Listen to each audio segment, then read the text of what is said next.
hút mùi mà tên nó nhanh ngon lắm thôi ạ. Là react nó. Cái con bông Monica mong cất chân này mà nhầm nhầm đi anh ạ. Em có nhanh khăn cái này, nhanh khăn vậy mà.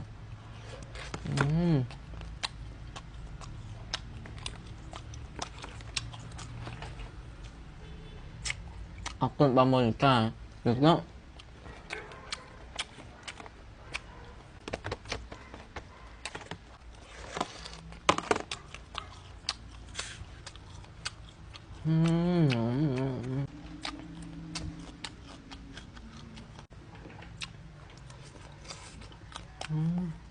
Này bọn ơi.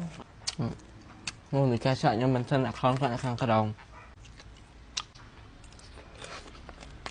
Anh ấy làm trai lên bảy trụ nhưng mà sao cho chật nhưng mà anh làm trai sẵn nhanh.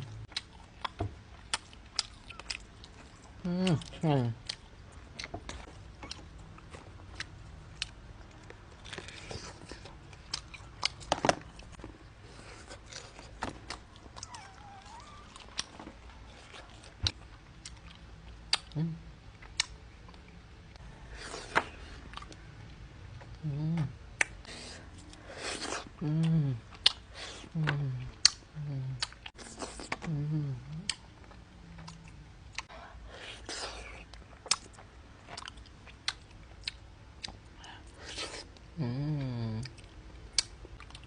Mình luộc ơi.